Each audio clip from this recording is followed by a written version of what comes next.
Hello again. This is our second session on classroom instructions, and we're going to be using this to learn how to make a three-point turn from here. Before we begin, don't forget, please subscribe to the video and give a thumbs up on the video. Let me know how I'm doing. So let's begin here. Make our road.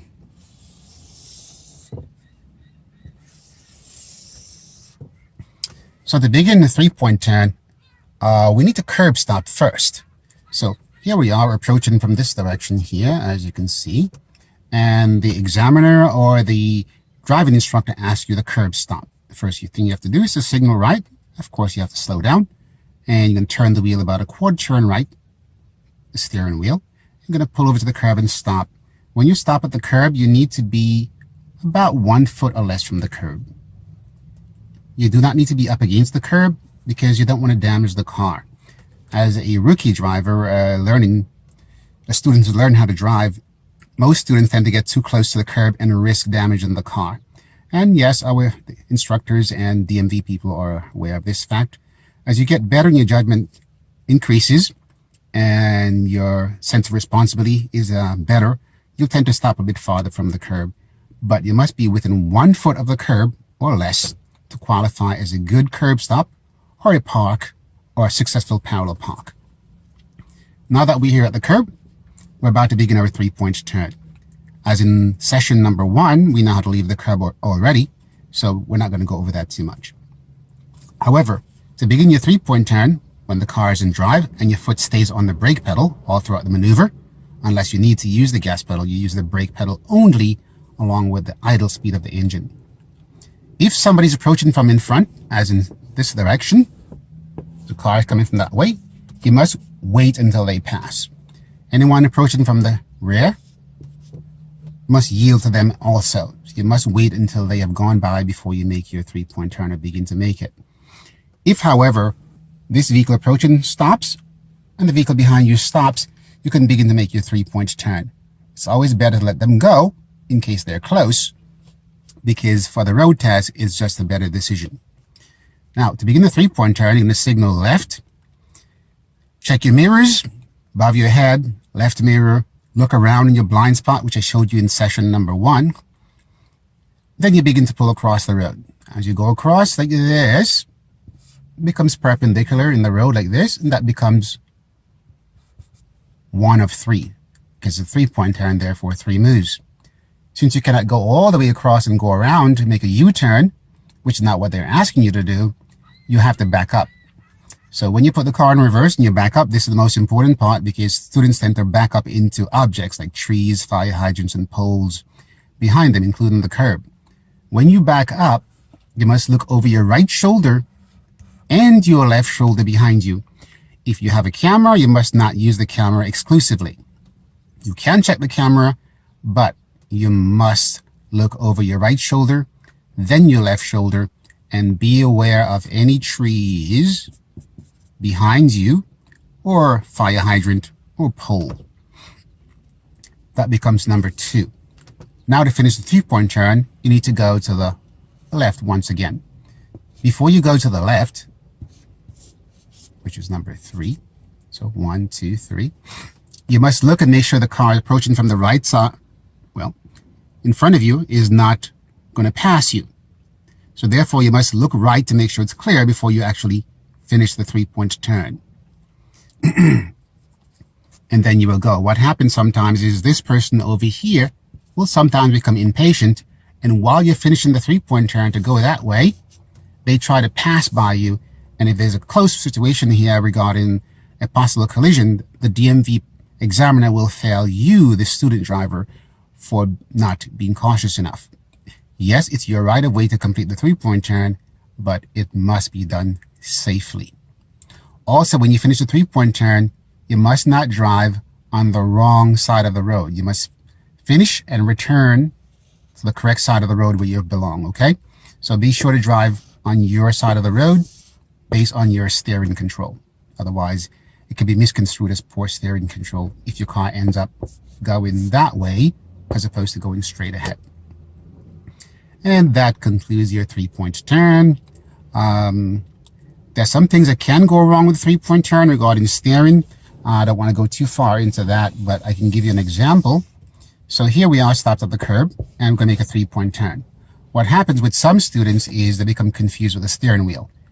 They begin first by going across like this, but once they're like this, they forgot they've turned the wheel to the left. And they try to turn the wheel left again, which will not do, because the wheel will not go left twice, because when you turn the wheel all the way left, as you do when you do a three-point turn, that's 1.5 turn. Then it stops. If you try to turn left again, it stops and will not go. And at that point, some students become confused. And if you're turning all the way to the left as you pull the cross, what's going to happen? You're going to go back where you came from before, which does not result in a three-point turn. And sometimes some students get mixed up with this matter, and usually it's a lack of experience, however. So don't let that bother you. Just go with step number 1 of here that I demonstrated to you. And here is just a matter of just practicing enough to get the maneuver down properly, which we cannot do here. We have to do that in the car as we get our experience. So I had a student who asked me a question. Actually, this question has been asked multiple times, so I'm going to bring some light to this question and answer. How fast can I go over the speed limit and not get a ticket or be penalized by the DMV? Well, I have to tell you the truth. You're not allowed to go over the speed limit under any circumstance. Think of it this way. The car that you're driving was engineered by a very smart person who can make sure the vehicle doesn't fall apart when you're driving down the road and the wheels don't come off or something unexpected happen that will cause you to lose your life. The speed limits were also engineered by someone who knows exactly what they're doing to keep you safe and other people safe on the road, pedestrians, you name it. So you shouldn't go over the speed limit because there's a safety parameter here that keeps everyone on the road in a peaceful, livable way. So that is the question and the answer to that particular question. Now, a follow-up to that question is, if I'm going 5 miles over the speed limit, will a police officer pull me over and give me a ticket? Yes, they can. However, police officers have discretion. So what condition is the road? Is it slippery? Is it snowing? Is it raining? Is it dry? Are there any other cars around you? Are you in the left lane? Are you in the passing lane when there's nobody else around? You should be in the right lane if you're not passing anyone, for example, on the highway, while you're driving in the left lane. So you can be stopped for these reasons, even if you're going 1 mile over the speed limit. Driving is a risk, and we all choose to accept that risk and take that risk. And if you choose to sign that permit, therefore you accept that risk, you also accept that you might be stopped by the police, ticketed and or fined for violating the rules. It sounds a bit more than you might expect and harsh, but that is the reality. It's what we have to do to keep our cars on the road and get on with our life. Thank you.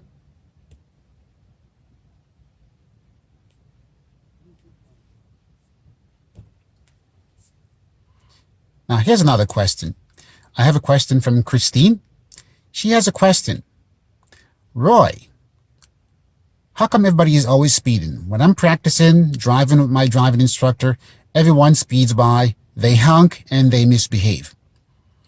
Can't they see we're just practicing? Why don't they show some respect? Well, it's complicated, but I can address the part about the speeding situation. The speed is basically a guideline. Eventually, as we get more experienced and we feel more comfortable, we tend to deviate from the rules just a bit. That includes me, and that includes you. It seems as though at this time when you are beginning to drive that you're never going to break the rule, and everybody else is breaking the rule. It makes you feel as though you should break the rules too. Now, I'm not saying that you should break the rules. I'm just saying sometimes you're breaking the rules and you don't realize you're in fact breaking the rules. I have students sometimes who are driving on their very first driving lesson, and because they don't have a good feel for how the car operates, or even their speed, or even know what the speedometer actually is, they're over the speed limit even on their first lesson, and they do not realize they're breaking those rules. So speeding is a situation that, for example, let's say you're driving 5 miles over the speed limit. Is that speeding? Yes. Let's assume somebody passes you by and you think they're going 50 miles per hour in a 25 mile per hour speed limit zone. Is that speeding? Yes. So who's right and who's wrong? Well, in this case, both people are wrong. So it's a situation where we do the best we can to manage our responsibility and stay within the law, because the law is a guideline to keep everyone safe. Do the best you can and drive for yourself and obey the law according to how you see the law, and don't worry too much about the other people. Otherwise, it's just going to get you really distracted and probably upset as well. Just focus on you and you'll be just fine.